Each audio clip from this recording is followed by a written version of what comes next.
नमस्कार। इतनी बड़ी तादाद में हिंदुस्तान के सभी कोने से आप सबका इस महत्वपूर्ण वेबिनार में सम्मिलित होना अपने आप में इसका महत्व दर्शाता है। मैं हृदय से आप सबका स्वागत करता हूं। आप इस बात से परिचित हैं कि बजट के इम्प्लीमेंटेशन को लेकर हमने इस बार एक नया विचार मन में आया और एक नया प्रयोग हम कर रहे हैं और ये अगर सफल हुआ प्रयोग तो शायद भविष्य में भी बहुत लाभ होगा। अब तक कई ऐसे वेबिनार हुए हैं। मुझे देश के गणमान्य ऐसे हजारों लोगों से बजट के संबंध में बातचीत करने का अवसर मिला है। पूरे दिन भर वेबिनार चले हैं और बहुत ही अच्छा रोडमैप, इम्प्लीमेंटेशन के लिए बहुत ही अच्छे सुझाव आप सबकी तरफ से आया है। ऐसा लग रहा है कि सरकार से ज्यादा आप लोग 2 कदम और आगे और 2 तेजी से जाने के मूड में हैं। ये अपने आप में बहुत ही सुखद खबर है, मेरे लिए सुखद अनुभव है और मुझे विश्वास है कि आज की इस चर्चा में भी हम लोगों की कोशिश ये है कि देश का बजट और देश के लिए पॉलिसी मेकिंग सिर्फ सरकारी प्रक्रिया बनकर ना रहे। देश के विकास से जुड़े हर स्टेक होल्डर्स का इसमें इफेक्टिव एंगेजमेंट हो। इसी क्रम में आज manufacturing sector, make in India को ऊर्जा देने वाले आप सभी महत्वपूर्ण साथियों से ये चर्चा हो रही है। बीते हफ्तों में जैसा मैंने आपको बताया, अलग अलग सेक्टर्स के लोगों से बहुत ही फलदायी संवाद हुआ है। बहुत ही महत्वपूर्ण और इनोवेटिव सुझाव आए हैं। आज के इस वेबिनार का फोकस विशेष रूप से प्रोडक्शन लिंक इंसेंटिव से जुड़ा हुआ है। साथियों, बीते 6-7 सालों में अलग अलग स्तर पर मेक इन इंडिया को प्रोत्साहित करने के लिए अनेक सफल प्रयास किए गए हैं। इनमें आप सभी का योगदान प्रशंसनीय रहा है। अब इन प्रयासों को नेक्स्ट लेवल पर ले जाने के लिए और बड़े कदम उठाने, अपनी स्पीड और स्केल को बहुत अधिक बढ़ाना है। और कोरोना के पिछले 1 वर्ष के अनुभव के बाद मैं कन्विंस हूं कि भारत के लिए सिर्फ एक मौका नहीं है, भारत के लिए, दुनिया के लिए एक जिम्मेवारी है। दुनिया के प्रति भारत की जिम्मेवारी है और इसलिए हमें बहुत तेजी से इस दिशा में बढ़ना ही होगा। आप सभी ये भली भांति जानते हैं कि मैन्युफैक्चरिंग अर्थव्यवस्था के हर सेगमेंट को कैसे ट्रांसफॉर्म करती है, कैसे इसका प्रभाव पैदा होता है, कैसे एक इकोसिस्टम क्रिएट होती है। हमारे सामने दुनिया भर से उदाहरण हैं जहां देशों ने अपनी मैन्युफैक्चरिंग कैपेसिटीज को बढ़ाकर देश के विकास को गति दी है। बढ़ती हुई मैन्युफैक्चरिंग कैपेबिलिटीज देश में एम्प्लॉयमेंट जनरेशन को भी उतना ही बढ़ाती है। भारत भी अब इसी अप्रोच के साथ बहुत तेजी से काम करना चाहता है, आगे बढ़ना चाहता है। इस सेक्टर में हमारी सरकार मैन्युफैक्चरिंग को बढ़ावा देने के लिए एक के बाद एक लगातार रिफॉर्म्स कर रही है। हमारी नीति और रणनीति हर तरह से स्पष्ट है। हमारी सोच है मिनिमम गवर्नमेंट, मैक्सिमम गवर्नेंस। हमारी अपेक्षा है zero effect, zero defect. Bharat की कंपनियां और भारत में की जा रही मैन्युफैक्चरिंग को ग्लोबली कॉम्पिटिटिव बनाने के लिए हमें दिन रात एक करना होगा। हमारी प्रोडक्शन कॉस्ट, प्रोडक्ट्स की क्वालिटी और एफिशिएंसी ग्लोबल मार्केट में अपनी पहचान बनाए, इसके लिए हमें जुटकर काम करना होगा। और हमारी प्रोडक्ट यूजर फ्रेंडली भी होनी चाहिए, टेक्नोलॉजी में मोस्ट मॉडर्न होनी चाहिए, एफोर्डेबल होनी चाहिए, लंबे समय तक सस्टेन करने वाली होनी चाहिए। कोर कॉम्पिटेंसी से जुड़े सेक्टर्स में कटिंग एज टेक्नोलॉजी और इन्वेस्टमेंट को हमें ज्यादा से ज्यादा आकर्षित करना होगा। और निश्चित तौर पर इसमें इंडस्ट्री के आप सभी साथियों की सक्रिय भागीदारी भी उतनी ही आवश्यक है। सरकार इसी फोकस के साथ आप सबको साथ लेकर के आगे बढ़ने का प्रयास कर रही है। चाहे ईज ऑफ डूइंग बिजनेस पर बल देना हो, कंप्लायंस बर्डन को कम करना हो, लॉजिस्टिक कॉस्ट को कम करने के लिए मल्टी मॉडल इंफ्रास्ट्रक्चर बनाने की बात हो, या फिर जिला स्तर पर एक्सपोर्ट हब्स, इसका निर्माण हर स्तर पर काम किया जा रहा है। हमारी सरकार मानती है कि हर चीज में सरकार का दखल समाधान के बजाय समस्याएं ज्यादा पैदा करता है। और इसलिए self regulation, self attesting, self certification, यानी एक प्रकार से देश के नागरिकों पर ही भरोसा करते आगे बढ़ना, इस पर हमारा जोर है। हमारा प्रयास इस वर्ष केंद्र और राज्य स्तर के 6000 से ज्यादा कंप्लायंसेस को कम करने का हमारा इरादा है। इस संबंध में आपकी राय, आपके सुझाव बहुत महत्वपूर्ण है। हो सकता है वेबिनार में उतना टाइम न मिले, आप मुझे लिखित भेज सकते हैं। हम इसको गंभीरता से लेने वाले हैं, क्योंकि कंप्लायंस का बर्डन कम होना ही चाहिए। टेक्नोलॉजी आ गई है, हर चीज को बार बार ये फॉर्म भरो, वो फॉर्म भरो, दिखना भरो, ये इस चीजों से मुझे मुक्ति देनी है। इसी प्रकार लोकल लेवल पर एक्सपोर्ट को प्रमोट करने के लिए एक्सपोर्टर्स और प्रोड्यूसर्स को ग्लोबल प्लेटफॉर्म उपलब्ध कराने के लिए आज सरकार अनेक क्षेत्रों में काम कर रही है। इससे एमएसएमईज हो, किसान हो, छोटे छोटे हस्तशिल्पी हो, सभी को एक्सपोर्ट के लिए बहुत मदद मिलेगी। साथियों, प्रोडक्शन लिंक इंसेंटिव योजना के पीछे भी मैन्युफैक्चरिंग और एक्सपोर्ट का विस्तार करने की ही हमारी भावना है।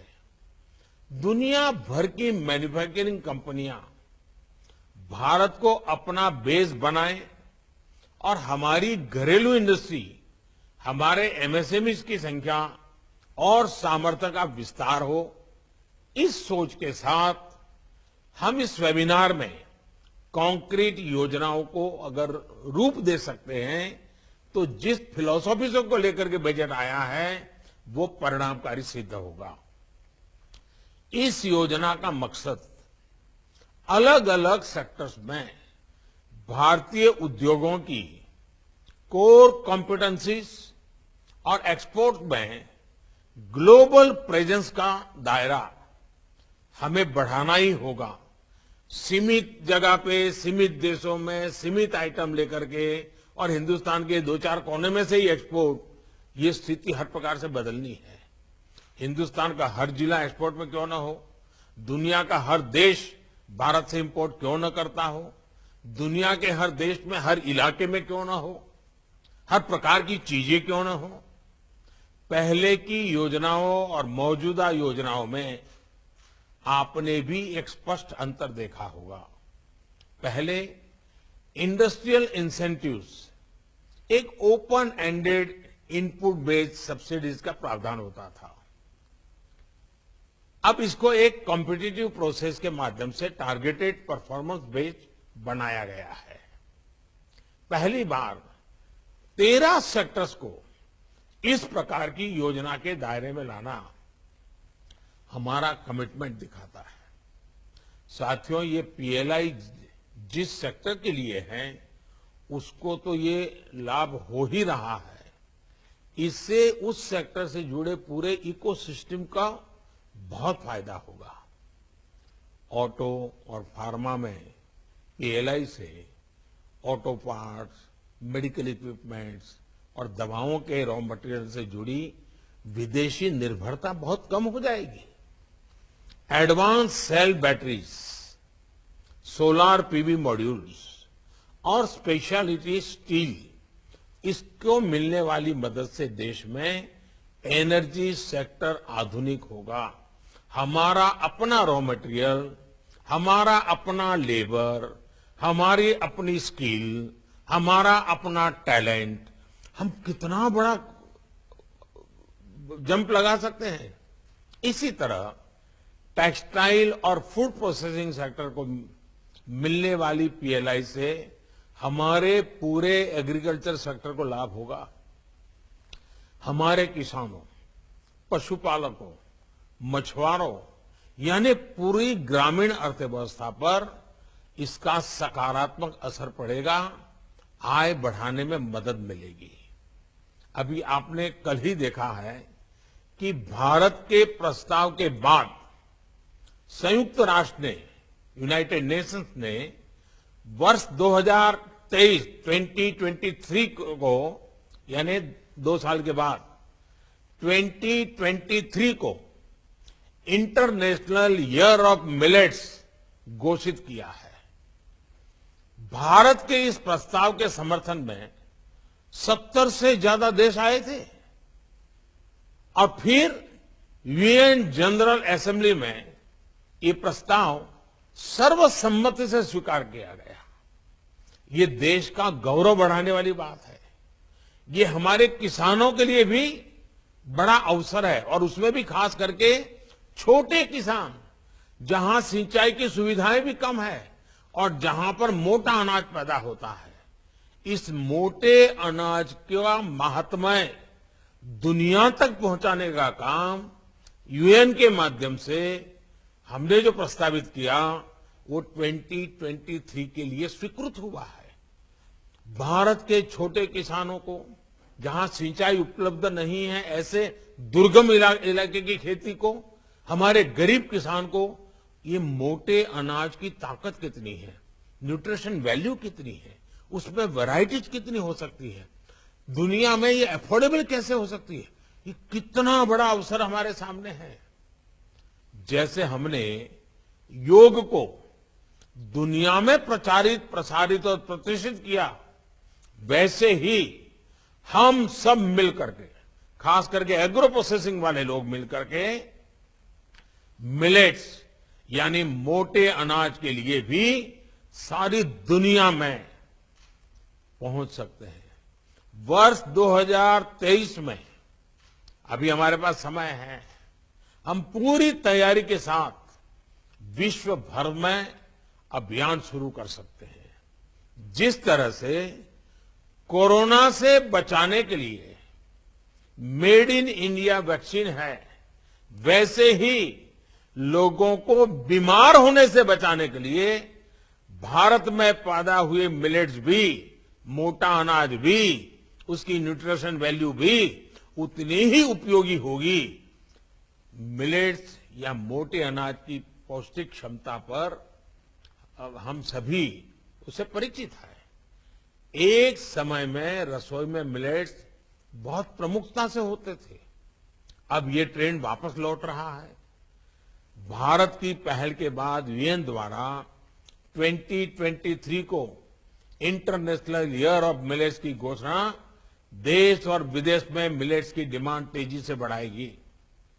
इससे हमारे किसानों और विशेषकर देश के छोटे किसानों को बहुत फायदा होगा। इसलिए मेरा एग्रीकल्चर और फूड प्रोसेसिंग सेक्टर से आग्रह है कि इस अवसर का पूरा लाभ उठाए। मैं तो आज भी आपके वेबिनार से कोई सुझाव निकलते हैं तो एक छोटा टास्क फोर्स बनाया जाए जो जिसमें पब्लिक प्राइवेट पार्टनरशिप का मॉडल हो और हम इस मिलेट्स मिशन को कैसे आगे बढ़ा सकते हैं दुनिया में, इस पर हम सोच सकते हैं। ऐसी कौन सी वैरायटीज बन सकती हैं जो दुनिया के अलग अलग देशों के टेस्ट के अनुकूल भी हो और हेल्थ के लिए बहुत ताकतवर हो। साथियों, इस वर्ष के बजट में पीएलआई स्कीम से जुड़ी इन योजनाओं के लिए करीब 2 लाख करोड़ रुपए का प्रावधान किया गया है। प्रोडक्शन का औसतन 5% इंसेंटिव के रूप में दिया गया है। यानी सिर्फ पीएलआई स्कीम के द्वारा ही आने वाले 5 सालों में लगभग $520 बिलियन का 520 बिलियन डॉलर का प्रोडक्शन भारत में होने का अनुमान है। अनुमान ये भी है कि जिन सेक्टर्स के लिए पीएलआई योजना बनाई गई है उन सेक्टर में अभी जितनी वर्कफोर्स काम कर रही है वो करीब करीब 2 गुनी हो जाएगी। रोजगार निर्माण में बहुत बड़ा असर पीएलआई योजना का होने वाला है।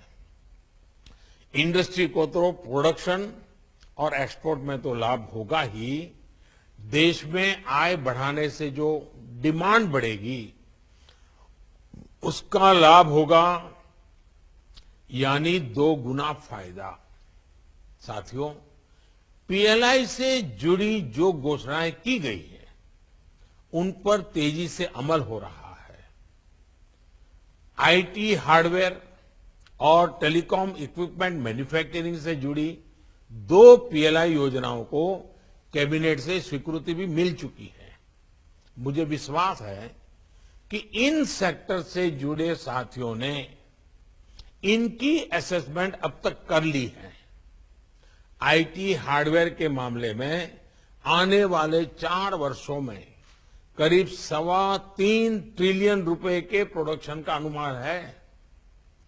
इस योजना से आईटी हार्डवेयर में 5 सालों के दौरान डोमेस्टिक वैल्यू एडिशन अभी के 5-10% से बढ़कर 20-25% तक हो जाना है।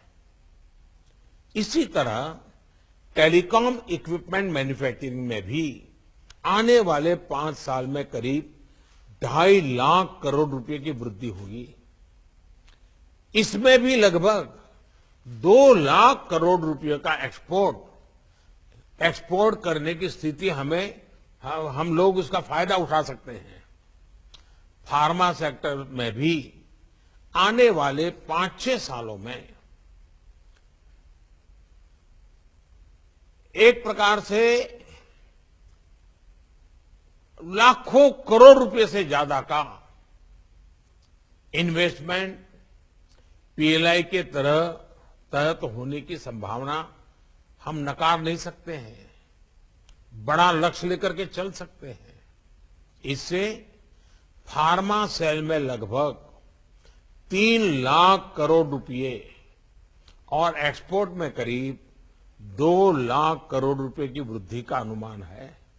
साथियों, भारत में आज जो विमान वैक्सीन की लाखों डोज लेकर दुनिया भर में जा रहे हैं वो खाली नहीं आ रहे हैं। वो अपने साथ भारत के प्रति बढ़ा हुआ भरोसा, भारत के प्रति आत्मीयता और उन देशों का लोगों का स्नेह और बुजुर्ग जो बीमार हैं उनके आशीर्वाद, एक भावात्मक लगाव लेकर के ये हमारे जहाज भर भर के आ रहे हैं। और ये संकट काल में जो भरोसा बनता है वो केवल प्रभावी पैदा नहीं करता, ये भरोसा चिरंजीव होता है, अमर होता है, प्रेरक होता है। भारत आज जिस तरह मानवता की सेवा कर रहा है और नम्रता के साथ कर रहा है, हम कोई अहंकार के साथ नहीं कर रहे, हम कर्तव्य भाव से कर रहे हैं। सेवा परमो धर्म, ये हमारे संस्कार है। इससे पूरी दुनिया में भारत अपने आप में एक बहुत बड़ा ब्रांड बन गया है। भारत की साख, भारत की पहचान निरंतर नई ऊंचाई पर पहुंच रही है। और ये भरोसा केवल वैक्सीन तक ही नहीं है, सिर्फ फार्मा सेक्टर की चीजों तक नहीं है। जब एक देश का ब्रांड बन जाता है तो उसकी हर चीज के प्रति विश्व के हर व्यक्ति का सम्मान बढ़ जाता है, लगाव बढ़ जाता है और वो उसकी पहली पसंद बन जाता है। हमारी दवाइयां, हमारे मेडिकल प्रोफेशंस, भारत में बने मेडिकल इक्विपमेंट्स, इन सब के प्रति भी आज भरोसा बढ़ा है। इस भरोसे को सम्मान देने के लिए, इस समय का लाभ उठाने के लिए हमारी दूरगामी रणनीति क्या हो, इस पर फार्मा सेक्टर को इसी समय काम करना होगा। और साथियों, भारत पर बना ये भरोसा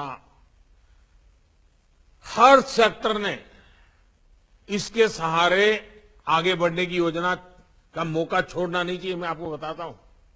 और इसलिए इस सकारात्मक परिस्थितियों में हर सेक्टर को अपनी रणनीति पर मंथन शुरू कर देना चाहिए।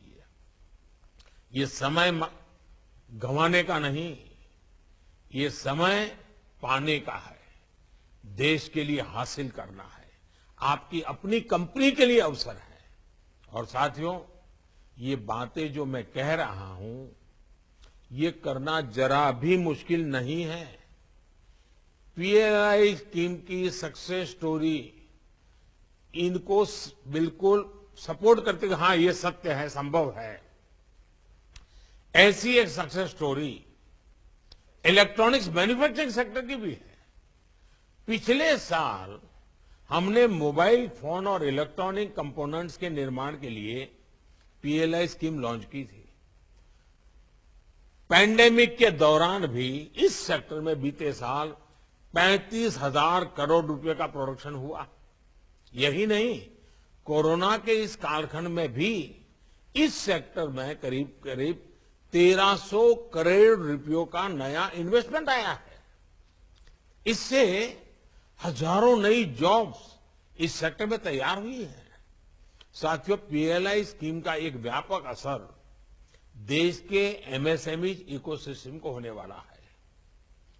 ये मैं इसलिए कह रहा हूं क्योंकि हर सेक्टर में जो एंकर यूनिट्स बनेंगे उनको पूरी वैल्यू चेन में नए सप्लायर बेस की जरूरत होगी।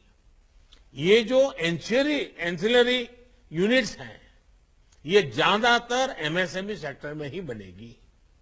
एमएसएमई को ऐसे ही अवसरों के लिए तैयार करने का काम पहले ही शुरू किया जा चुका है। एमएसएमई की डेफिनेशन में बदलाव से लेकर इन्वेस्टमेंट की लिमिट बढ़ाने तक के फैसलों में बहुत लाभ इस सेक्टर को मिल रहा है।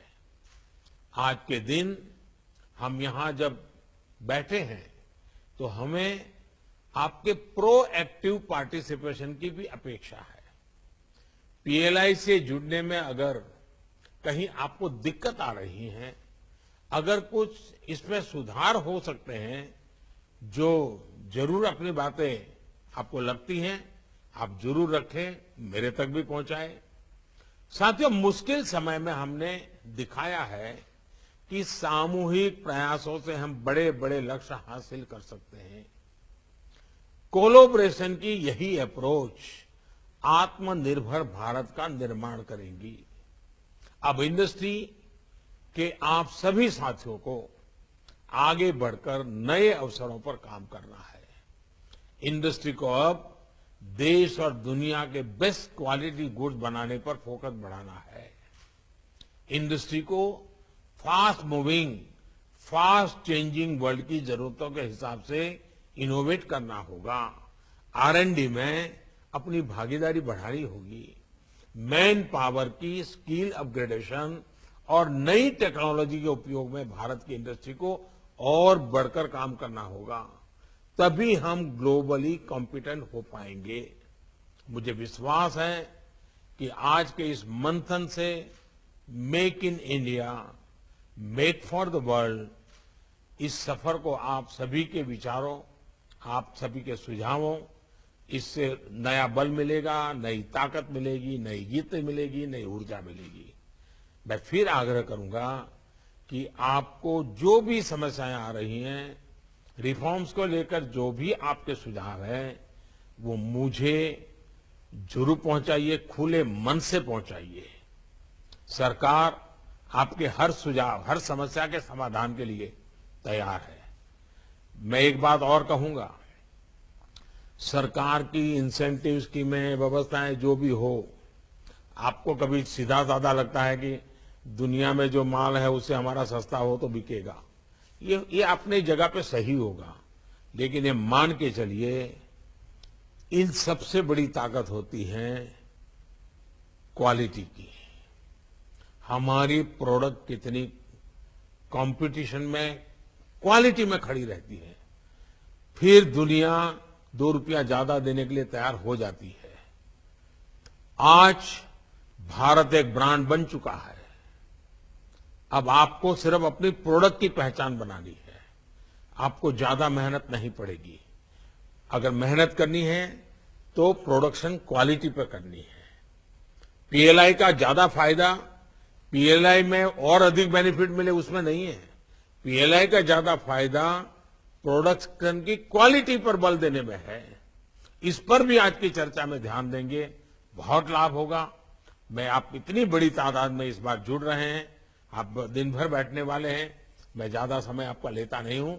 मेरी तरफ से आपको बहुत बहुत शुभकामनाएं हैं और इस समारोह में आने के लिए मैं हृदय से आपका आभार व्यक्त करता हूं। धन्यवाद।